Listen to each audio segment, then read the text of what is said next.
নমস্কাৰ স্বাগতম জনাইছো আপোনালোকক অন্যটি ভিডিঅ'লৈ দুলেজান ঘটনাৰ মাৰ বান্ধি থৈ আছে অসমীয়া এডাল হেনকাহ আৰু 12 ঘণ্টিয়া সৰ্বাত্মক বন্ধ দাবী সংগজ্যোতিক মুক্তি আৰু তনু চাহিক গ্ৰেফতাৰ দল সংগঠনৰ উত্তাল প্ৰতিবাদ আৰক্ষী পনাই পাৰ উজনি অসমত দল সংগঠন নিৰ্বিশেষে একতা নিদৰ্শন আৰু আন একাংশ অসমীয়াকে কৰিছে তাচ্ছিল্য আজি সংগজ্যোতি বৰুৱা কাইলৈ আন এগনিছেখন ND24 news editor Manas Pratim ডেকাৰ হেশটেগ অনুষ্ঠানটি আপোনালোকৰ মাজলৈ আগবঢ়াইছো নমস্কাৰ ND24 চাই থকাৰ বাবে ধন্যবাদ হেশটেগৰ আজিৰ খণ্ডলৈ মই মানস প্ৰতিমে আপোনালোকক স্বাগতম জনাইছো প্ৰসংগ অনা অসমীয়াৰ হাতত হেণ্ডকাফ দল সংগঠন ৰাইজৰ ভূমিকা আৰু 12 ঘণ্টিয়া বন্ধ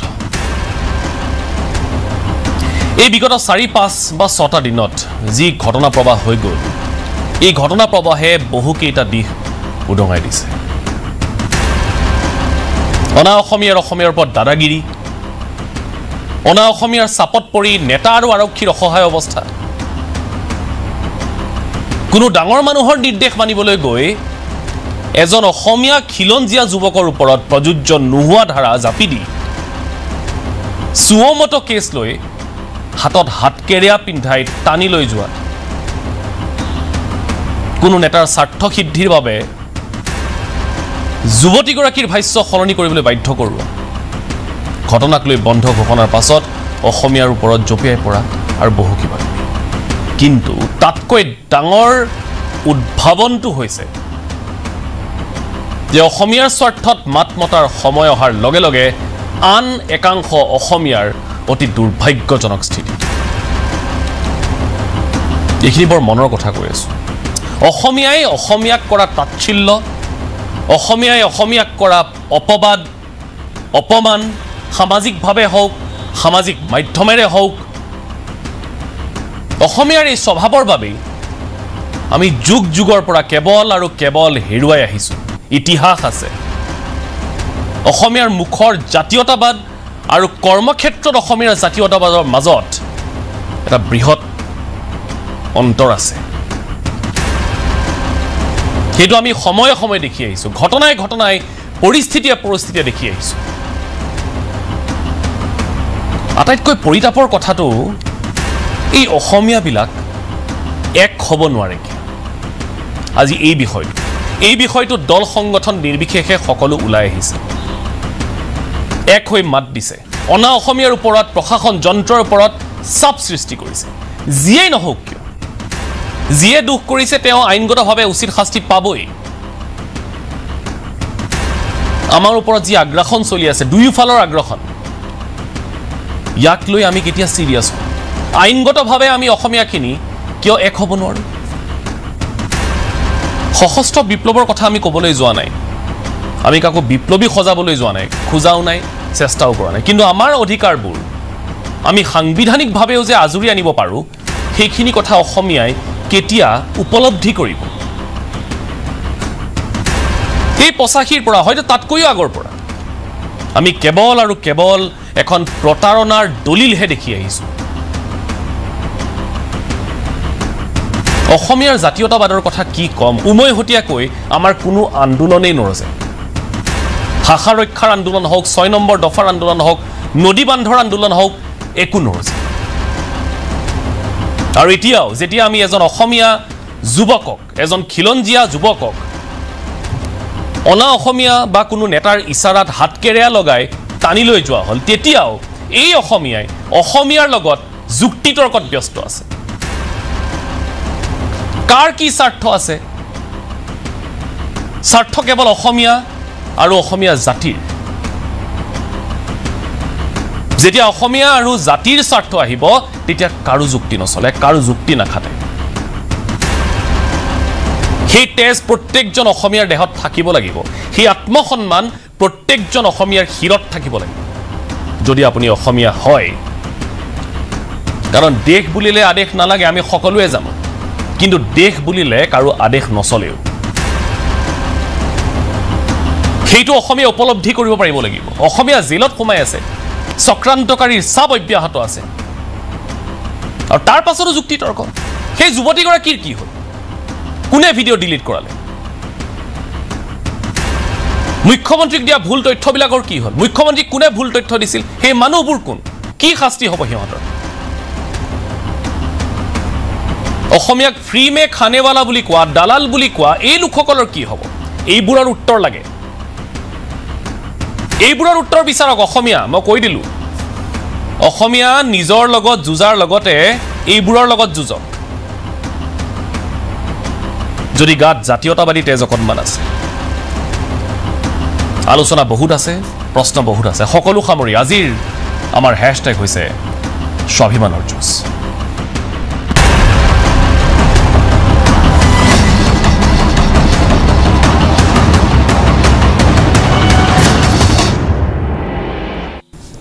অনুষ্ঠানটো আগবঢ়াই লৈ যাবলৈ আজি আমাৰ সৈতে কেইবাগৰাকী অতিথি আছে মই চিনাকি কৰাই দিছোঁ এই মুহূৰ্তত আমি সংযুক্ত হ'ম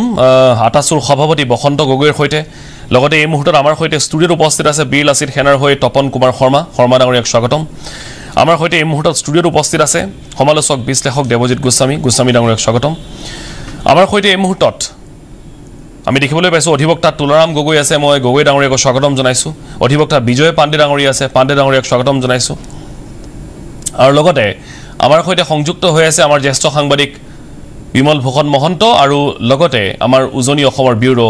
কৌস্তভ মণি কাকতি কৌস্তভে আজি গোটেই দিনটো পুৱাৰ ভাগৰ পৰা এই যি বন্ধৰ আহ্বান জনোৱা হৈছিল সেই বন্ধৰ প্ৰতিটো বাতৰি তেওঁ সংগ্ৰহ কৰিছে প্ৰত্যেকখন যুঁজ ৰাজপথত তেওঁ দেখিছে প্ৰত্যেকগৰাকী আন্দোলনকাৰীৰ সৈতে বা অন্ততঃ যিসকলে এই গোটেই বিষয়টোক লৈ বিৰোধ কৰিছিল সেইসকলৰ সৈতে কথা পাতিছে কৌস্তভে গ্ৰাউণ্ডত আছে আৰু গ্ৰাউণ্ড জিৰোৰ কথাখিনি কৌস্তভৰ পৰা জানিবই লাগিব গতিকে আমি কৌস্তভৰ সৈতে সংযুক্ত হৈ আছোঁ কৌস্তভৰ সৈতে হয়তো কোনোবা প্ৰতিনিধিও আছে তেওঁলোকৰ সৈতেও কথা পাতিম বিমল ভূষণ মহন্তই এই গোটেই বিষয়টো আৰম্ভণিৰ পৰা এতিয়ালৈকে চাই আছে তন্নতন্নকৈ গোটেই কেছটো কোনফালে গৈছে কোনখিনিত আৰক্ষীয়ে হেৰফেৰ কৰিছে কোনখিনিত মুখ্যমন্ত্ৰীক আচলতে যদি আমি মানুহৰ তৰল ভাষাৰে ক'বলৈ যাওঁ মুখ্যমন্ত্ৰীকে টুপি পিন্ধাবলৈ চেষ্টা কৰা হৈছে এই গোটেইখিনি কথা নিশ্চয় চালি জাৰি চোৱাৰ প্ৰয়োজন আছে কাৰণ বিষয়টো ইমান সহজে এৰিবলৈ দিয়া নহ'ব যিমানেই অসমীয়াৰ বিৰুদ্ধে মাত নামাতক কিয় যিসকলে সামাজিক মাধ্যমত অসমীয়াৰ বিৰুদ্ধে লিখি আছে তেওঁলোকৰ বাবেও আজি অনুষ্ঠানৰ পৰা এইটো বাৰ্তা এইটো নিজৰ মাজত যুঁজাৰ সময় নহয় নিজৰ ল'ৰাকেইজন ওলাই লওক তেওঁলোক দুখমুক্ত হৈ লওক তাৰ পাছত বাকি যুঁজ কৌস্তভ মণি কাকতি প্ৰথম আৰম্ভ কৰিছোঁ আপোনাৰ পৰা আজি পুৱাৰ ভাগৰ পৰা আপোনাৰ যথেষ্ট কষ্টও হৈছে আমি দেখি আছোঁ কাৰণ প্ৰত্যেকটো খবৰ আপুনি আমাক দি আছে সামগ্ৰিকভাৱে এতিয়াৰ একদম শেহতীয়া আপডেটখিনি কি আপোনাৰ পৰা জানিম দুলীয়াজানৰ বৰ্তমানৰ প্ৰেক্ষাপট কেনেকুৱা কৌস্তভ মানস বৰ্তমান কথাটো হৈছে যে এই আমাৰ অনুষ্ঠানটোৰ বাবে হেশটেগৰ এই অনুষ্ঠানটোৰ বাবে আমি যিসকল দল সংগঠনৰ নেতৃত্বৰ সৈতে যোগাযোগ কৰি আছিলোঁ যিসকলক আমি সন্ধিয়া এই টকশ্ব'টোত অংশগ্ৰহণকাৰী হিচাপে তেখেতলোকক আমি ল'বলৈ অনুৰোধ জনাইছিলোঁ তেওঁলোক প্ৰতিজনেই এতিয়া আৰক্ষী থানাৰ ভিতৰত সোমাই আছে যিসকলক ডিব্ৰুগড়লৈ এখন বাছত লৈ যোৱা হৈছে আৰু বাস্তৱ সত্যটো হৈছে যে আপুনি ইতিমধ্যে যিখিনি কথা কৈছে যে এছাম কেঁকুৰাৰ বাবেই এই গোটেই প্ৰক্ৰিয়াটো হৈছে ৰাতিপুৱা 5 বজাৰ পৰা দুলীয়াজানত আছোঁ আৰু আমি 5 বজাৰ পৰা দেখিছোঁ যে মাধৱপুৰ তিনিআলিত ৰাইজ তাত সমবেত হৈছিল 5 বজাৰ পৰা 7 মান বজা পৰ্যন্ত তাত যেতিয়া ভাৰপ্ৰাপ্ত আৰক্ষী বিষয়াগৰাকী গৈ উপস্থিত হ'লগৈ তাত কিন্তু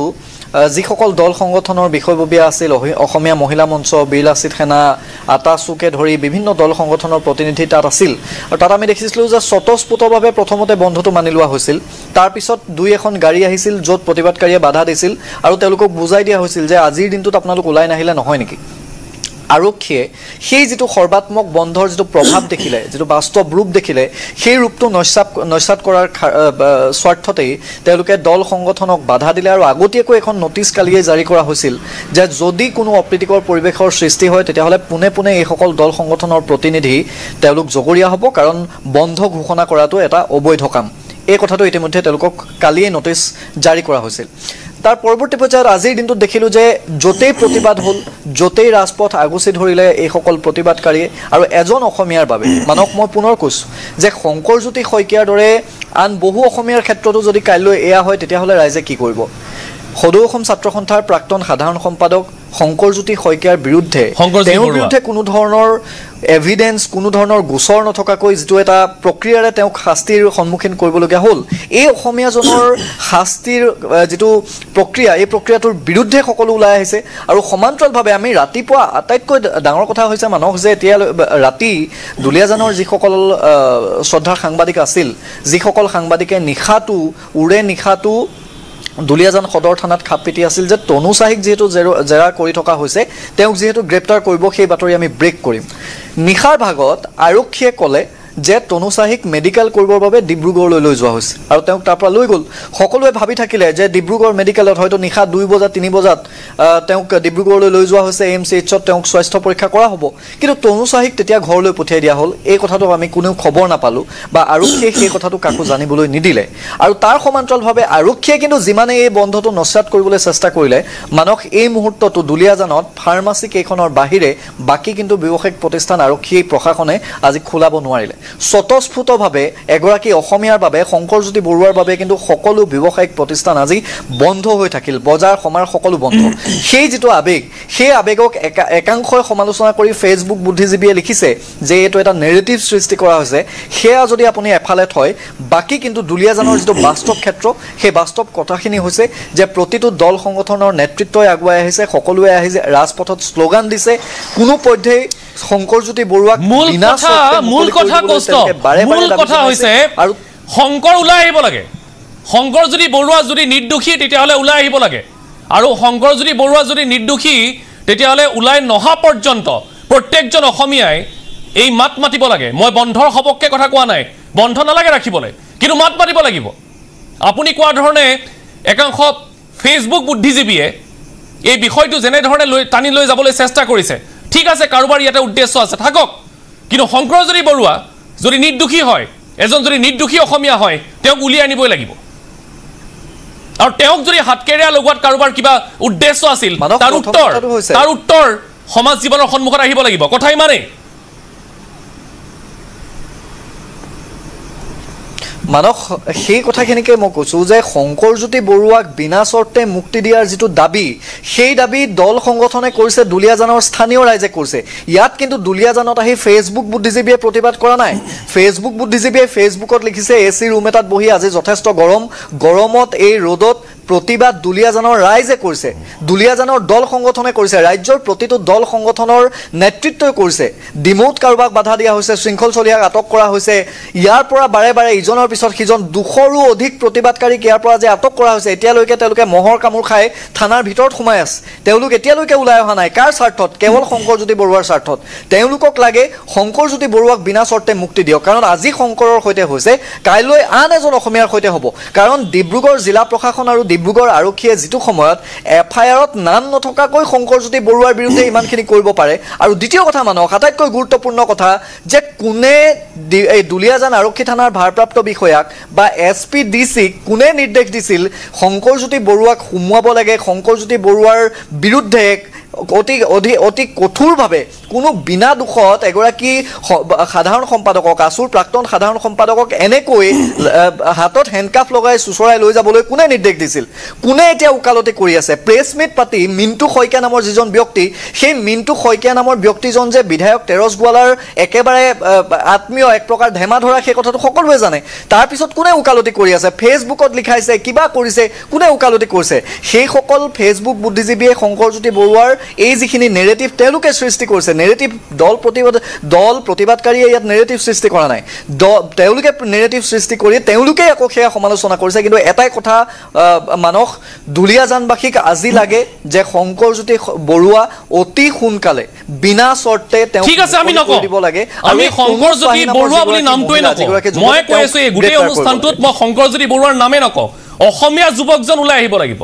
যদি অসমীয়া যুৱকজন নিৰ্দোষী হয় অসমীয়া যুৱকজন ওলাই আহিব লাগিব আৰু অসমীয়া যুৱকজনক হাতকেৰেয়া লগাই টানি লৈ যোৱা আৰক্ষীৰ বিৰুদ্ধে ব্যৱস্থা গ্ৰহণ কৰিব লাগিব কথা ইমানেই মই নলওঁ শংকৰজ্যোতি বৰুৱাৰ নাম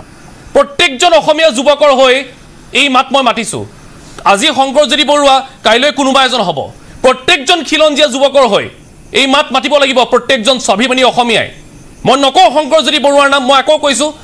অসমীয়া যুৱকজন ওলাই আহিব লাগিব আৰু যিসকল অসমীয়াই এই ষড়যন্ত্ৰ ৰচিছে নিজৰ শক্তি নিজৰ সামৰ্থ্যৰ ব্যৱহাৰ কৰি তাৰ উত্তৰ কিন্তু দিব লাগিব অসমীয়াই উত্তৰ উলিয়াব লাগিব কথা ইমানেই বিমল ভূষণ মহন্ত আজিৰ দিনটোত আপোনাৰ হাতত কি তথ্য আছে কি আপডেট হ'ল এই গোটেই ঘটনাৰ মানস আজি দিনটো ওৰে দিনটো যে প্ৰতিবাদ হৈছে প্ৰতিবাদত প্ৰায় 201 জনকৈ প্ৰতিবাদকাৰী আটক হোৱাৰ খবৰ ডিব্ৰুগড় বিভিন্ন স্থানৰ পৰা আহিছে বিভিন্ন থানাৰ পৰা আহিছে আৰু তিনিচুকীয়াৰ বিভিন্ন থানাৰ পৰা আহিলে সেই সকলক আটক কৰা হ'ল কিয় আটক কৰা হ'ল তেওঁলোকে প্ৰতিবাদ কৰিবলৈ আহিছে কিহৰ প্ৰতিবাদ যে এজন থলগিৰি যুৱকক অন্যায়ভাৱে এজাহাৰত নাম নথকাকৈ আৰু অভিযুক্তই তেওঁৰ বিৰুদ্ধে কোনো অভিযোগ নিদিয়াকৈ তেওঁ গ্ৰেপ্তাৰ কৰা হ'ল কাক সন্তুষ্ট কৰিবলৈ কোনোবা হয়তো ডাঙৰ মানুহক সন্তুষ্ট কৰিবলৈ কাম কৰা হ'ল আৰু ইয়াৰ প্ৰতিবাদ কৰিবলৈ যিসকল থলগিৰি ওলাই আহিলে তেওঁলোকক আটক কৰা হ'ল কথাটো স্পষ্ট অসমত অসমীয়াৰ যিটো প্ৰভুত্ব যিটো জাতীয়তাবাদক লৈ অসমে আজি বহু বছৰ ধৰি বহু আন্দোলন কৰিছে যি জাতীয়তাবাদৰ জাতিটোৰ বাবে অসমৰ বহু ইতিমধ্যে 855 জন শহীদ হৈছে যিটো জাতিৰ এই জাতীয়তাবাদৰ বাবে ইতিমধ্যে বহু এনে ধৰণৰ দীঘলীয়া আন্দোলন হ'ল আৰু সেই আন্দোলনৰ ফলতেই জন্ম হোৱা যিটো তেল শোধনাগাৰ আৰু সেই তেল শোধনাগাৰ আৰু তাৰ সমান্তৰালকৈ সেই যিটো দুলীয়াজান সেই দুলীয়াজানৰ তৈল নগৰীও কিন্তু তেনে এক প্ৰতিবাদৰ চিন হিচাপে জন্ম হৈছিল আৰু সেই দুলীয়াজানত যি স্থানত আজি তেল ডিপুটো আছে তাৰ কাষতেই প্ৰথমজন তৈল শ্বহীদৰ মৃত্যু হৈছিল আৰু সেই তৈল শ্বহীদৰ মৃত্যুৰ স্থানত আজি পুনৰ এজন জাতীয়তাবাদী যুৱকক যি থলগিৰি হৈ মাতমতা যুৱকক বলপূৰ্বকভাৱে আক্ৰোশমূলকভাৱে তেওঁলোকে গ্ৰেপ্তাৰ কৰিছে আৰু গ্ৰেপ্তাৰ কৰি তেওঁলোকে ইটোৰ পিছত সিটো গোচৰ জাপি দিছে নিজাববীয়া গোচৰ ৰুজু কৰি তেওঁলোকে নোৱাৰিলে তাৰ পিছত আকৌ তনু চাহিৰ গোচৰত তেওঁলোকে আটক কৰিলে আৰু গ্ৰেপ্তাৰ কৰিলে কিন্তু যিটো গোচৰত তেওঁৰ নামেই নাই বুলিও স্বয়ং অভিযোগকাৰীয়ে কয় কি চলি আছে এইবিলাক কি প্ৰতিজন অসমীয়া মানুহ প্ৰথমে অসমীয়া তাৰ পিছত ভাৰতীয় এই কথাটো সকলোৱে কয় কিন্তু এজন অসমীয়া যুৱকক এনেদৰে অন্যায়ভাৱে কেইজনমান অসমৰ বাহিৰৰ আৰক্ষীৰ নেতৃত্বত তেওঁলোকে IPS বিষয়া হ'ব পাৰে কিন্তু তেওঁলোকৰ সেইটো আবেগ যিটো আবেগত আজি দুলীয়াজান বন্ধ হৈছে এই আবেগটো সেইকেইজন আৰক্ষী বিষয়াৰ মনত নাই এইটো 100% নিশ্চিত আজি যি কাৰণত দুলীয়াজানবাসীয়ে সমৰ্থন জনাইছে যদিও বন্ধটো তেওঁলোকে আহ্বান কৰা নাই প্ৰতিজন জাতি জনগোষ্ঠীৰ লোকে তাত আহি সমৰ্থন জনাইছে কিন্তু এই সমৰ্থন জনাবলৈ যিটো ভিতৰৰ পৰা অন্তৰ আত্মাৰ পৰা আহ্বান লাগিব সেই আহ্বানটো কিন্তু সেই আৰক্ষী বিষয়াজনৰ নাই যিজন আৰক্ষী বিষয়াৰ বিৰুদ্ধে যিজন আৰক্ষী অধীক্ষক আৰু তেওঁৰ বিৰুদ্ধে সৰ্বাধিক আজি অভিযোগ উঠিছে কাৰণ তেওঁ অসমৰ সেই আবেগ বুজি নাপায় 2 নম্বৰ কথাটো হ'ল সেই আবেগ বুজি নোপোৱাৰ বাবে তনু চাহি কালি ঘৰত গৈ থৈ অহা হ'ল নেকি তনু চাহি গ্ৰেপ্তাৰ কৰিবলৈ কি অসুবিধা আছিল কালি নিখাৰ ভাগত কেবাজনো আৰক্ষী বিষয়াৰ লগত আমি কথা পাতিছো কেবাজনো অধিবক্তাৰ লগত কথা পাতিছো কি কয় তেওঁলোকে যেটো হেড স্পিচৰ গোচৰত তেওঁ গ্ৰেপ্তাৰ কৰিবলৈ আৰক্ষীৰ একো অসুবিধা নাছিল কিন্তু আৰক্ষীয়ে নকৰো বুলি নাই কৰা আৰক্ষীয়ে এতিয়া সেই কথাখিনি হেড স্পিচ নহয় বুলি প্ৰমাণ কৰিবলৈ আৰক্ষীয়ে এটা ব্যৱস্থা কৰিছে ডিব্ৰুগড় আৰক্ষীয়ে এই কাৰবাৰটো কাৰ নিৰ্দেশনা নহওক কিন্তু আৰক্ষীয়ে কৰা কাৰ নিৰ্দেশনা এইটো মতলব নাই সিম্পল কথা এইটোৱে আৰক্ষীয়ে যি কাম কৰে সেইটো সদায় আইনৰ মতে হ'ব লাগিব আৰক্ষী কোনোবা এটা ব্যক্তিগত সংস্থা নহয় যে কাৰোবাৰ মালিকৰ নিৰ্দেশনাত তেওঁলোকে কাম কৰিব ই এটা এনে ব্যৱস্থা যে যাৰ এখন মেনুৱেল আছে আৰু সেই মেনুৱেলখনৰ মতে তেওঁলোকে যিখিনি আইনৰ প্ৰবন্ধী আছে সেই প্ৰবন্ধীৰ মাজত থাকি কাম কৰিব লাগিব আৰু তাৰ বাবে তেওঁলোকে শপত খাই জয়েন কৰাৰ দিনা কিন্তু যিদিনা আৰক্ষীত যোগদান কৰে তেওঁলোকে ট্ৰেইনিং শেষ কৰি সেইদিনা তেওঁলোকে যিটো শপত খায় সেই শপত খাই আৰক্ষীকেইজনে আজি আইনৰ প্ৰবন্ধীৰ ভিতৰত তেওঁলোকে কাম কৰিছে নে নাই এইটো ডাঙৰ প্ৰশ্ন মুখ্যমন্ত্ৰীক যিটো তেওঁলোকে ফাঁকি দিছিল 307 IPC অৰ্থাৎ BNSৰ 109 সেকশন আছে বুলি তেওঁলোকে ফাঁকি দিলে কিন্তু সেই ফাঁকিটো দলদল পটপটকৈ ওলাই পৰিল আৰু সেই ফাঁকি দিয়া বিষয়া কোন বিমল মুখ্যমন্ত্ৰীক ফাঁকি দিয়া বিষয়া কোন মুখ্যমন্ত্ৰীক এতিয়ালৈকে মুখ্যমন্ত্ৰী কিয় সোধা নাই এই প্ৰশ্ন মুখ্যমন্ত্ৰী জিলাখনৰ যোন আৰক্ষীয়ে ফাঁকি নিদিয়ক তাৰ বাবে কিন্তু দায়বদ্ধ সদায় আৰক্ষী অধীক্ষকজন কাৰণ এখন জিলাত যিসকল আৰক্ষীয়ে সেৱা আগবঢ়ায় প্ৰতিজনেই অন বিহাফ অফ SP সেই সেৱাখিনি আগবঢ়ায় কোনোবা এজন এডিশ্যনেল SP অৰ্থাৎ তেওঁ SPৰ এডিশ্যনেল SPৰ অতিৰিক্ত কামবিলাক তেওঁ কৰি SPক সহায় কৰে তেওঁ অতিৰিক্তভাৱে SPক সহায় কৰে কাৰণ তেওঁ এডিশ্যনেল SP গতিকে তেওঁ যেহেতু আৰক্ষী অধীক্ষকগৰাকীয়ে ইয়াৰ বাবে সদায় দায়বদ্ধ হ'ব আৰু তাতকৈ ডাঙৰ কথা যে IPC CRPC মতে মুখ্যমন্ত্ৰীগৰাকী যেতিয়া মুখ্যমন্ত্ৰীগৰাকী সদায় এখন ৰাজ্যৰ মুৰব্বী তেওঁ গৃহ বিভাগৰো মুৰব্বী তেওঁ এখন ষ্টেটক ৰিপ্ৰেজেণ্ট কৰে সেই কথাকেইটা সেইদিনা তেওঁ SP গৰাকীয়ে আমাৰ ডক্টৰ হিমন্ত বিশ্ব শৰ্মাক কোৱা নাই আমাৰ মুখ্যমন্ত্ৰীক কৈছিল সেইদিনা মুখ্যমন্ত্ৰী যদি বেলেগ এজনো হৈ থাকিল তেতিয়াহ'লে তেওঁকো কথাটো ক'লে আমি মুখ্যমন্ত্ৰীক কোৱা বুলিয়ে ধৰিম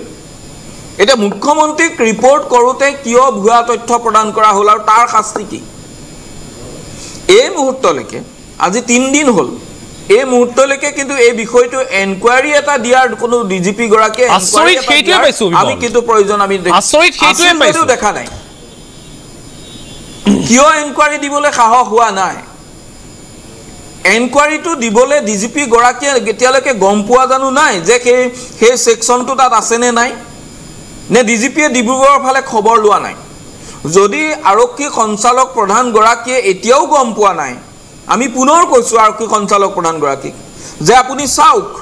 মুখ্যমন্ত্ৰীয়ে কোৱা 3072/90/2025 গোচৰটোত আছে নে নাই এতিয়াও চাওক সাৰ্টিফাই কপি লৈ আহক দৰকাৰ এতিয়াও ডিব্ৰুগড়তে যেহেতু IGP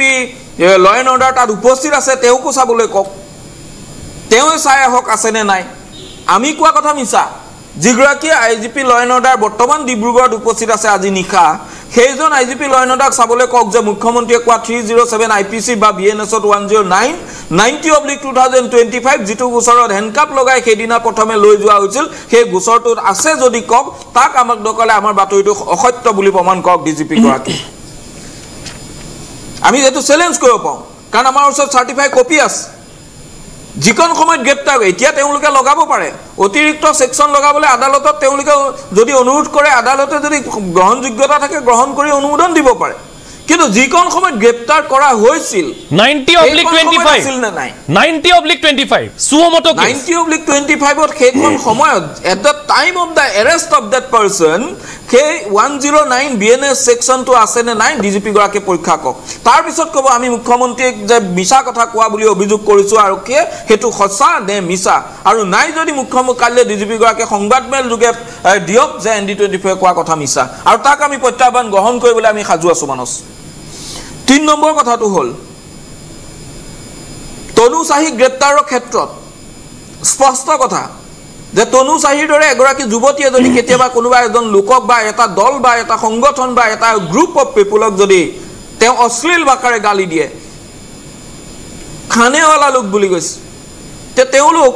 এই যে অশ্লীল শব্দকেইটা ব্যৱহাৰ কৰিলে এটা অশ্লীল হেড স্পিচত পৰিব ফ্ৰী মে খানেৱালা দলাল বুলি কৈছে ফ্ৰী মে খানেৱালা দলাল দালাল বুলি কাক ক'লে প্ৰথম কথা আমি এতুলে আহিম দালাল বুলি ক'লে কাক তাত সেইখন সময়ত যিসকল লোক তাত উপস্থিত আছিল সেই লোকসকলক ক'লে তাত কেইটা কোন উপস্থিত আছিল ভিডিঅ' গীতা যদি সম্ভৱ হয় আমি দেখুৱাম তাত উপস্থিত থকা কোন ফ্ৰীমে খানেৱালা বুলি কাক ক'লে ফ্ৰীমে খানেৱালা যিসকলে তালে যায় তেওঁলোকক ক'লে ধৰি লৈছো আমি যে তেওঁ অসমীয়াক এড্ৰেছ কৰি কোৱা নাই মই মানি লৈছো তেওঁ কৈছে মই তনু চাহিয়ে নিজে কৈছে মই স্পেচিফিকেলি কাকো কোৱা নাই স্পেচিফিকেলি যদি তুমি কোৱা নাই তাৰমানে সামগ্ৰিকভাৱে ক'লা সামগ্ৰিকভাৱে কাক ক'লা গোটেই জাতিটোক ক'লা ঠিক আছে কৈছে কোনো দল সংগঠনে গা পাতি নলব মই কাকো স্পেচিফিকেলি কথাটো কোৱা নাই এইটো তনু চাহি কালি মন্তব্যত আছে তুমি যদি স্পেচিফিকেলি যদি আটাসু বা কোনোবা এটা দল সংগঠনক নাই কোৱা তাৰমানে তুমি সামগ্ৰিকভাৱে অসমীয়া জাতিটোক ক'লা যদি অসমীয়া জাতিটোক ক'লা এইটো হেড স্পিচত নপৰে বুলি কোনে ক'ব পাৰে কোন আইন মতে এইটো নপৰে বুলি আৰক্ষীয়ে দাবী কৰিছে ইয়াত এটা কথা আছে যদি আৰক্ষীয়ে তেওঁ গ্ৰেপ্তাৰ কৰিলেহেঁতেন গ্ৰেপ্তাৰ কৰি তেওঁ যিগিটা ধাৰা তেওঁৰ বিৰুদ্ধে লাগিব সেই ধাৰাগিটাত অধিক ধাৰাৰ হয়তো প্ৰায় আটাইকেইটা ধাৰাই কিন্তু লেছ দেন 7 years ইম্প্ৰিজনমেণ্ট আছে মই বুজি নাপালোঁ এটা কথা, লেছ দেন 7 years ইমপ্ৰিজনমেণ্ট হ'লে যদি কোনোবা এটা ধাৰা, তেতিয়াহ'লে সেই ধাৰাটোত কিন্তু তেওঁক থানাতে বেল দিব পাৰি। যদিহে সেইগৰাকী যুৱতীক কালি নিশা গ্ৰেপ্তাৰ কৰি থানা পাই বেল দি পঠালেহেঁতেন, তেতিয়াও আজি প্ৰতিবাদটো নহ'লহেঁতেন। মই বুজি নাপালোঁ যে ডিব্ৰুগড় আৰক্ষীয়ে তেওঁক থানাতে বেল দিব পৰাকৈ হ'লেও গোচৰটো ৰুজু নকৰি তেওঁলোকে 14 দিনৰ বাবে এনকুৱাৰী পিৰিয়ডটো কিয় ল'লে? 14 দিনৰ তেওঁলোকে এনকুৱাৰী পিৰিয়ড এটা লৈছে, তাৰ যিগৰাকী ডিএছপিৰ অনুমোদন মৰ্মে যিখন দুলীয়াজান আৰক্ষী থানাৰ অচিগৰাকীয়ে এটা 14 দিনৰ যিহেতু BNS মতে তেওঁলোকে এনকুৱাৰী পিৰিয়ড এটা পায়, আৰু সেই এনকুৱাৰী পিৰিয়ড মতে তেওঁলোকে গোটেই বিষয়টো তনু চাহিৰ বিৰুদ্ধে অহা যিকেইখন 0 FIR আৰু যিকেইখন তাত হোৱা FIR, আটাইকেইখন FIR তেওঁলোকে তদন্ত কৰিব বুলি তেওঁলোকে সময়সীমা লৈছে। কিন্তু মই ভাবোঁ এইটো আৰক্ষীয়ে বুদ্ধিয়কৰ কাম নাই কৰা। কাৰণ যদি তেওঁলোকে যিকেইখন FIR ইতিমধ্যে তেওঁলোকৰ হাতত মজুত আছে, 0 FIR কেইখন মই বাদ দিছোঁ, সেই FIR কেইখনতে যদিহে তেওঁলোকে লেছ দেন 7 years ইমপ্ৰিজনমেণ্টছৰ ছেকশ্যনত লৈ যদি তেওঁ তনু চাহিক কালি গ্ৰেপ্তাৰ কৰি দিলেহেঁতেন, আজি ডিব্ৰুগড়ৰ গোটেই আৰক্ষী ব্যৱস্থাটো এই যে প্ৰতিবাদকাৰী পোকৰে দৌৰি থাকিব নলাগিলহেঁতেন। কিন্তু এইটো ডিব্ৰুগড় আৰক্ষীয়ে কিয় এই বুদ্ধিটো নকৰিলে, সেইটোও মোৰ ৰহস্যৰ আৱৰ্তত। তাত মোৰ এটা সন্দেহ হয় মানস, এইটোৱে সন্দেহ হৈছে আজিৰ দিনটোত তনু চাহিক হয়তো গ্ৰেপ্তাৰ কৰিবলৈ কোনোবাই মানা কৰি থৈছে, আৰু সেই তনু চাহিক গ্ৰেপ্তাৰ কৰিলে কাৰোবাৰ আত্মসন্মানত আঘাত হ'ব, কাৰোবাৰ নাক কটা যাব। বিমল, তনু চাহিৰ প্ৰথম ভিডিঅ'টো ডিলিট কৰোঁতেই এই কথা জল পটপট হৈ পৰিছে যে তনু চাহি বৰ্তমান কাৰোবাৰ আত্মসন্মানৰ সৈতে জড়িত হৈ আছে। যিটো ভিডিঅ'ত তনু চাহিয়ে, মই PCRক আহ্বান জনাইছোঁ যদি সেই ভিডিঅ'টো পাওঁ, যিটো এক্সক্লুচিভলি ND24 হাতত আছিল, প্ৰথমটো ভিডিঅ' যিটো ডিলিট কৰোৱা হৈছিল, তনু চাহিয়ে সেই ভিডিঅ'টো আপলোড কৰাৰ পাছত ডিলিট কৰোৱা হৈছিল। সেই ভিডিঅ'টোত তনু চাহিয়ে কি কৈছিল যে শংকৰজ্যোতি বৰুৱাৰ বিৰুদ্ধে মই FIR কৰা নাছিলোঁ, 3জন অন্য মানুহৰ বিৰুদ্ধেহে FIR কৰা হৈছিল, আৰু তাত তেওঁ লিখিছিল যে তেওঁ শংকৰজ্যোতি বৰুৱা যোৱাৰ কাৰণে তেওঁ ৰিলিফ পাইছে, তেওঁ সাহস পাইছে। আৰু পিছৰ ভিডিঅ'কেইটাত ইয়াৰ এটাও পইণ্ট নাই। বিমলে যিখিনি কথা কৈছে, কাৰোবাৰ কাৰণে আত্মসন্মানৰ যুঁজ হৈ আছে এখন, আৰু তনু চাহিক কেতিয়াও জেলৰ ভিতৰলৈ যোৱা বা এই ধৰণৰ কথা কোৱাৰ অনুমতি নাই। সেইকাৰণে এই গোটেই মেৰপেচটো বৰ্তমান আৰু অধিক সোমাই গৈ আছে ভিতৰলৈ। মই বিমলৰ ওচৰলৈ যাম। আমাৰ সৈতে যিহেতু এই মুহূৰ্তত উপস্থিত আছে ষ্টুডিঅ'ত বীৰ লাচিত সেনাৰ তপন কুমাৰ শৰ্মা, তেওঁলোকে আজি প্ৰতিবাদ কৰিছে। আজি শৃংখলক আমি দেখিছোঁ গ্ৰেপ্তাৰ কৰি লৈ গৈছে, কেইবাজনো আটক হৈছে। কি ক'ব আপোনালোকৰ ক'বলগীয়া? প্ৰথম মই বীৰ লাচিত সেনাৰ ফালৰ পৰা এটা কথা স্পষ্ট কৰি দিছোঁ যে অসমত বহিৰাগত আৰু বিদেশীৰ যিটো দাদাগিৰি অসমত আৰম্ভ হৈছে, এই বস্তুবিলাক বীৰ লাচিত সেনে থকালৈকে কেতিয়াও সম্ভৱ হ'ব নোৱাৰে। প্ৰথম স্পষ্ট কথা আৰু চিধা কথা, অসমত আজি যিটো বহিৰাগতৰ উৎপাত হৈছে, বিদেশীৰ যিটো উৎপাত হৈছে, ইয়াৰ পৃষ্ঠপোষকতাত আছে অসমৰ দৰে এখন নিকৃষ্ট জাতীয়তাবাদী চৰকাৰখন। তেওঁলোকে মুখত বহুত কথা কয়, জাতীয়তাবাদৰ নিচানখন তেওঁলোকৰ মুখত অনবৰতে আখৈ ফুটা দি ফুটে, কিন্তু তেওঁলোকৰ নেতৃত্বত আজি কি হৈছে যে খিলঞ্জীয়া নিধনযজ্ঞ আৰম্ভ হৈছে। অসমৰ ৰাজপথে গাঁৱে ভূঞে তেওঁলোকে মদৰ দোকান খুলি দিছে। অসমত 18,000খন চৰকাৰী মাধ্যমৰ বিদ্যালয় এইখন চৰকাৰে বন্ধ কৰি দিছে। APSCৰ দৰে এটা অনুষ্ঠানত অসমীয়া ভাষাক তেওঁলোকে নৎসাত কৰিছে, আৰু তেওঁলোকে মুখেদি কয় যে এইখন অসমৰ খিলঞ্জীয়া চৰকাৰ। কেতিয়াও হ'ব নোৱাৰে। আজি তনু চাহিক গ্ৰেপ্তাৰ কৰিব লাগিছিল, তনু চাহিক কিয় গ্ৰেপ্তাৰ কৰিব পৰা নাই? হু ইজ তনু চাহি? তনু চাহি কোন হয়? তনু চাহি ভাৰতৰ সাম্ৰাজ্যবাদী শক্তিৰ বিশ্বস্ত এজন এজেণ্ট। তেওঁলোকে অসমৰ জাতিসত্তাটো, অসমৰ সাংস্কৃতিক ঐতিহ্যটো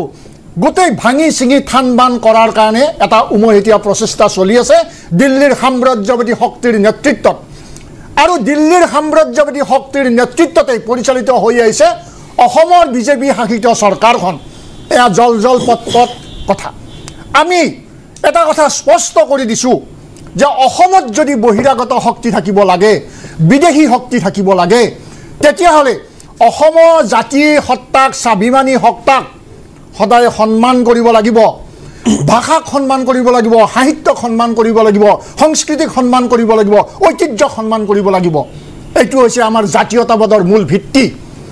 আৰু জাতীয়তাবাদ মানে হৈছে উগ্ৰতা। য'ত জাতীয়তাবাদ থাকিব তাত উগ্ৰতা থাকিবই। এই জাতীয়তাবাদৰ সূত্ৰ আমাক অসম কেশৰী অম্বিকাগিৰি দেখুৱাই গৈছে, ভূপেন হাজৰিকাই দেখুৱাই গৈছে, জ্যোতিপ্ৰসাদ, বিষ্ণু ৰাভা এইবিলাকে আমাক দেখুৱাই থৈ গৈছে। গতিকে আজি বিজেপিৰ ছত্ৰছায়াত পৰিচালিত হোৱা কোনো বুদ্ধিজীৱী, সাহিত্যিক, সাংবাদিকে আমাক জাতীয়তাবাদৰ কোনো মন্ত্ৰ শিকোৱাৰ দৰকাৰ নাই। আমি জাতীয়তাবাদৰ মন্ত্ৰ কেনেকৈ কৰিব লাগে, কেনেকৈ পৰিচালিত হ'ব লাগে আমি ভালকৈ জানো, আমি অধ্যয়ন পিপাসু মানুহ। সেইবাবে মই এটা কথা স্পষ্ট কৰি দিছোঁ যে অসমত বহিৰাগত শক্তিৰ কোনো দাদাগিৰি, বীৰ লাচিত সেনা থকালৈকে আমি কেতিয়াও হ'বলৈ নিদিওঁ। কিন্তু আজি আপোনালোকক প্ৰশাসনৰ তৰফৰ পৰা কোনো সুযোগ দিয়া হোৱা নাই। যেতিয়াই আপোনালোকে কোনোবা আন্দোলন কৰিবলৈ গৈছে, আপোনালোকৰ যিসকল সতীৰ্থ আছে তেওঁলোকক আটক কৰা হৈছে। আনকি এখন ডাঙৰ কাগজ দেখুৱাই কালিৰ পৰা বীৰ লাচিত সেনাৰ বিৰুদ্ধে এটা অভিযোগ উত্থাপিত হৈছে, কোটি টকা দাবী কৰা বুলি। সম্পূৰ্ণ এটা ভিত্তিহীন দাবী। যেতিয়াই ভাৰত চৰকাৰৰ সাম্ৰাজ্যবাদী শক্তিয়ে অসমৰ খিলঞ্জীয়া দাবী সত্তাই যেতিয়া কিবা এটা স্বাভিমানী শক্তিৰ বাবে হওক বা অন্যান্য সংগ্ৰামৰ বাবেই হওক বা আমাৰ নিজৰ প্ৰাপ্যৰ বাবে হওক আমি যেতিয়া আন্দোলন কৰিবলৈ যাওঁ, তেতিয়াই আমাৰ ওপৰত দমনমূলক এটা ব্যৱস্থা, দমনমূলক এটা শাস্তি তেওঁলোকে জাপি দি আহিছে। এয়া ঐতিহাসিকভাৱে এটা সত্য। আজি তেওঁলোকে কৈছে যে বীৰ লাচিত সেনাই হেনো 7 কোটি টকা দাবী কৰিছিল। সম্পূৰ্ণ মিছা কথা। যদি দাবী কৰিছিল তেনেহ'লে আজি 2024 চনৰ কথা এটা তোমালোকে 2025 চনত ক'ব কিয় লগা হ'ল? কিয় তনুচাই গ্ৰেপ্তাৰ কৰাৰ পিছত 6 কোটি টকা দাবী কৰাৰ কথাটো কিয় ক'ব লগা হ'ল? মই মাননীয় মুখ্যমন্ত্ৰীৰ আগত প্ৰশ্ন কৰিছোঁ, মই গৃহমন্ত্ৰীক প্ৰশ্ন কৰিছোঁ। গতিকে সম্পূৰ্ণ ভিত্তিহীন কথা। আমি যদি কিবা পইচাৰ দাবী কৰিছোঁ তেনেহ'লে 2024 চনত তোমালোকে কিয় মৌন হৈ আছিলা? তেতিয়া কিয় ক'ব পৰা নাছিলা? গতিকে এটা কথা দিনৰ পোহৰৰ দৰে সত্য মই কেন্দ্ৰীয় নেতৃত্বৰ ফালৰ পৰা স্পষ্ট কৰি দিছোঁ যে বীৰ লাচিত সেনাই অসমত কেতিয়াও কোনো ধন দাবী, কেতিয়াও কোনো অনৈতিক কাৰ্য আজিলৈকে কৰা নাই, ভৱিষ্যতেও নকৰে। এই কথা দিনৰ পোহৰৰ দৰে স্পষ্ট। মই গৈ আছোঁ আপোনাৰ ওচৰলৈ, যিহেতু আমাৰ সৈতে আৰু কেইবাগৰাকী অতিথি আছে। মই দেৱজিৎ গোস্বামীৰ ওচৰলৈ যাম। তাৰ আগতে আমি এই মুহূৰ্তত স্ক্ৰীণত দেখিবলৈ পাইছোঁ আমাৰ সৈতে অধিবক্তা বিজয় পাণ্ডে আছে, অধিবক্তা তুলাৰাম গগৈ আছে। পাণ্ডে ডাঙৰীয়া, আপুনি এই গোটেই বিষয়সমূহ একেবাৰে ওচৰৰ পৰা দেখি আছে, কি হৈ আছে, কি হৈ থকা নাই, ক'ত কি ভুল হৈ আছে আৰু কোনে ক'ত কি এডভান্টেজ ল'বলৈ চেষ্টা কৰি আছে, আপোনাৰ বিশ্লেষণটো কেনেকুৱা? চাওক, মই প্ৰথমৰ পৰা কওঁ, প্ৰথম যিদিনাখন শংকৰজ্যোতি বৰুৱাক আপোনাৰ এৰেষ্ট কৰাৰ পিছত আদালতত হাজিৰ কৰিবলৈ আনিছিলে, তেখেতক যেতিয়া জিআৰ ব্ৰাঞ্চত বহাই থৈছিলে, মই তেখেতক লগ কৰিবলৈ গৈছিলোঁ। লগ কৰিবলৈ যাওঁতে মই তেখেতক দেখিলোঁ যে তেওঁ হাতত হেণ্ডকাপ লগাই বহাই থৈ দিছে তেখেতক। তেতিয়া মই গৈ আপত্তি কৰিছোঁ, মই সুধিলোঁ তোমাক হেণ্ডকাপ কোনে পিন্ধালে? তেওঁ ক'লে যে মোক পুলিচে পিন্ধালে। মই ক'লোঁ তোমাক কিয় পুলিচে পিন্ধাব লাগে হেণ্ডকাপ পিন্ধাবলৈ? তোমাৰতো পুলিচে হেণ্ডকাপ পিন্ধাবলগীয়া, তুমি তেনেকুৱা একো ঘটনা কৰা নাই। তেতিয়া এজন পুলিচ আছিলে, মই বোলো কোনে পিন্ধালে? সেই কোৱাৰ লগে লগে এজন পুলিচ দৌৰ মাৰি পলালে দেই, মই নাজানো কোন আছিলে। তাৰপিছত আৰু দুজনমান আছিলে, মই ক'লোঁ কিয়, কি কাৰণত আপোনাৰ হেণ্ডকাপ পিন্ধাবলগীয়া? এইটো এনেকুৱা কি অপৰাধ কৰিলে যাৰ কাৰণে হেণ্ডকাপ পিন্ধাবলগীয়া হ'ল? তেতিয়া দুজনমানে ক'লে আমি আয়ো নহয়, আমি এইখন কেছৰ বিষয়ে একো নাজানো। তাৰপিছত মই অলপ আপত্তি কৰিলোঁ যে মই শংকৰজ্যোতি বৰুৱাকো ক'লোঁ যে তুমি যেতিয়া তোমাক আদালতত হাজিৰ কৰাব, তুমি মেজিষ্ট্ৰেটৰ আগত ক'বা যে তোমাক হেণ্ডকাপ পিন্ধাই আনিছিলে। আৰু নিশ্চয় তেওঁ ওলাই অহাৰ পিছতে কথাখিনি তেওঁ খুলি ক'ব কি হ'ল কি নহ'ল। তাৰপিছত যেতিয়া ওলোৱাৰ লগে লগে মই ফেচবুকতো পষ্ট দিছোঁ যে শংকৰজ্যোতি বৰুৱাক বেআইনীভাৱে হেণ্ডকাপ পিন্ধোৱা হ'ল। তাৰপিছত যেতিয়া আমি গম পালোঁ যে মুখ্যমন্ত্ৰীয়ে এটা বেলেগ ধৰণৰ কথা আনিলে যে তেওঁৰ বিৰুদ্ধে 307 আছিলে। 307 কেতিয়াও নাছিলে। যিটো গোচৰত তেখেতক এৰেষ্ট কৰি আনিছিলে, সেই গোচৰত 307ৰ কোনো ছেকশ্যন ইমপ্লিট কৰা হোৱা নাছিলে। গতিকে সেইটো হয়তো ডিব্ৰুগড় এছ পি হওক বা ডিব্ৰুগড় আৰক্ষীয়ে মুখ্যমন্ত্ৰীক মিছলিড কৰিলে। যি হওক বাৰু, মুখ্যমন্ত্ৰীয়ে সেইটো স্পষ্টীকৰণ দিব লাগিছিলে কি কাৰণে কৰিলে বা তেওঁ এছ পিৰ বিৰুদ্ধে ব্যৱস্থা ল'ব লাগিছিলে। কিন্তু মই এটা ডাঙৰ কথা আপোনালোকক ক'ব খোজোঁ, আমাৰ বিমল দাই গম পাব, তেওঁ আগতেও ডিব্ৰুগড় আৰক্ষীৰ বিষয়ে কেইবাটাও নিউজ কৰিছে। ডিব্ৰুগড় আৰক্ষীয়ে ৰাম ৰাজ্য মানে আপোনাৰ দেখুৱাবলৈ গৈ শংকৰজ্যোতি বৰুৱাক ৰাৱণ সজাবলৈ গ'লগৈ। বৰ তাৎপৰ্যপূৰ্ণ আপুনি কথা এটা কৈছে। আপোনাৰ কি হ'ল? ৰাম ৰাজ্যৰ অৰ্থটো কি পাণ্ডে ডাঙৰীয়া? বৰ তাৎপৰ্যপূৰ্ণ কথা এটা কৈছে আপুনি। মই কৈছোঁ, মই আপোনাক কিয় ক'বলগীয়া হৈছে মই আপোনাক কৈছোঁ। মই আজিৰ দিনত যদি মুখ্যমন্ত্ৰী মহোদয় যদি আমাৰ ডিব্ৰুগড় এছ পিৰ পৰা যদি আপোনাৰ গোটেই আজি যোৱা এইজন বৰ্তমান বহি থকা যিজন এছ পি আছে ডিব্ৰুগড়, তেখেতৰ পৰা যদি কয় যে আমাৰ ইয়াত কিমান কেছ লজ হ'ল আৰু কিমান ৰেজিষ্টাৰ হ'ল, আপুনি সেই গোটেই বস্তুখিনি যদি ৰেকৰ্ডটো পাব্লিক কৰি দিয়ে আপুনি গম পাই যাব হিনিয়াছ ক্ৰাইমৰ কেছো য'ত তেওঁলোকে কেছ ৰেজিষ্টাৰ নকৰাকৈ ইনকুৱাৰী নামত পেলাই থৈ দিয়ে য'ত চিটিং ফৰ্জাৰী পাৰ্চেণ্টেজনৰ অভিযোগ নাইকিয়া প্ৰমাণ আছে সেইবিলাক কেছো তেওঁলোকে ৰেজিষ্টাৰ নকৰে কিন্তু ইয়াত শংকৰজ্যোতি বৰুৱাৰ ক্ষেত্ৰত সম্পূৰ্ণভাৱে এটা বেলেগ নিজে ববীয়াকৈ কেছ এটা ৰেজিষ্টাৰ কৰি তেখেতক এৰেষ্ট কৰিলে আৰু এটা আচৰিত কথা হৈছে যিদিনাখন তেখেতক এৰেষ্ট কৰিলে এৰেষ্ট কৰাৰ পিছত সেই গোচৰত তেওঁ বেল পালে সেই বেলেগ কেছত যিহেতু তেওঁৰ নামেই নাই সেইখন কেছতো তেওঁক এৰেষ্ট কৰিব নালাগিছিলে তাৰ পিছতো এই যিটো আমি মিডিয়াত ছ'চিয়েল মিডিয়াত দেখিলোঁ যে তনুশ্ৰী বোলা ছোৱালী এক মিনিট মই ভিডিঅ'টো দেখুৱাই লৈছোঁ ইনসিডেন্টত মই বিশেষকৈ ডাঙৰকৈ দিয়ক প্লিজ আব্দুল সত্তাৰ প্ৰকাশ সাহু ৰিতেশ ৰঞ্জন সিং এণ্ড ফেমিলিৰ ওপৰত লগাইছোঁ for that you can verify my FIR copy if possible মই শংকৰ দা ওপৰত FIR কৰা নাই মোৰ FIR নম্বৰ হ'ল 8925 আৰু শংকৰ দা নাম উল্লেখ কৰা That is totally a different chapter. I just wanted to ask him. We were only 4 people and they were 25 to 30 people, dragging my brother, beating them and abusing. Can you feel how helpless I was feeling at that moment? But apunak sahipini muk olop hahok ahisel. So I thought your presence would make them stop. Mere incidentot moi bikhekoi allegation Abdul Sattar, Prakash Sahu, Ritesh Ranjan Singh and family oporot logaisu. For that you can verify my FIR copy if possible. মই শংকৰ দা ওপৰত FIR কৰা নাই মোৰ FIR number হ'ল 8925 আৰু শংকৰ দা নাম উল্লেখ কৰা That is totally a different chapter. I just wanted to ask him. We were only 4 people and they were 25 to 30 people, dragging my brother, beating them and abusing. Can you feel how helpless I was feeling at that moment? But apunak sahipini muk olop hahok ahisel. So I thought your presence would make them stop. এয়া আছিলে সেই যুৱতীগৰাকীৰ প্ৰথমটো মন্তব্য গোস্বামী ডাঙৰীয়া প্ৰথমটো মন্তব্য যিটো ডিলিট কৰা হ'ব পাণ্ডে ডাঙৰীয়া নিজে দিয়া তেওঁতো জোৰ জবৰদস্তি কোনোবা দিয়া নহয় এইটো নিজে দিয়া মন্তব্য তেওঁ সম্পূৰ্ণ নিজে দিয়া মন্তব্য গতিকে যেতিয়া হয় গতিকে এইটো আমি কি ধৰিব পাৰোঁ এইটো মানে এইটো ধৰিব যে পুলিচে তেওঁৰ ষ্টেটমেণ্টটো নিশ্চয় লৈছে যদি শংকৰজ্যোতি বৰুৱাক সেই 89 গোচৰত যদি এৰেষ্ট কৰিবলৈ গৈছে without recording the statement of the complainant arrest কৰাটো প্ৰশ্নই নুঠে গতিকে যদি এই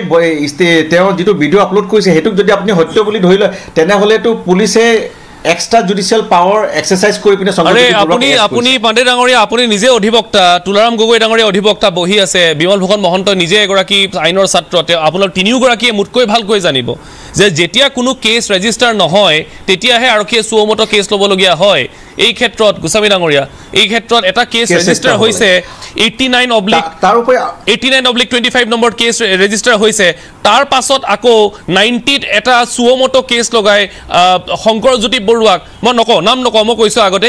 এগৰাকী অসমীয়া যুৱকক এনেধৰণে হাতকেৰেয়া লগোৱাৰ প্ৰচেছটোৱে কি সূচাইছে গোস্বামী ডাঙৰীয়া আজি 4টা দিন মই উজনি অসমলৈ আছিলোঁ সোমবাৰৰ পৰা মই ডিব্ৰুগড় গৈ আজি মই 5:30 বজাত আহি পাইছোঁ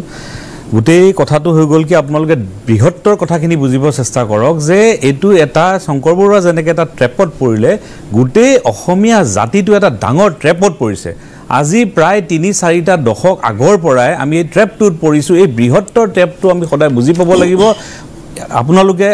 গুৰি ধৰোতাৰ হ'ব লাগিব আমাৰ বিভিন্ন জাতীয় সংগঠনৰ পৰা আৰম্ভ কৰি প্ৰত্যেকজন অসমীয়া বুজিব লাগিব যে আমাৰ লগত হৈ আছে কি এই কেছটো আপোনালোকে বিভিন্ন এংগেলেদি ডিছকাছ কৰিছে বহুত আইনজ্ঞৰ কথা কৈছে ছেকশ্যনৰ কথা কৈছে ধাৰাৰ কথা কৈছে কেছৰ কেছৰ কথা কৈছে বহু কথা কৈছে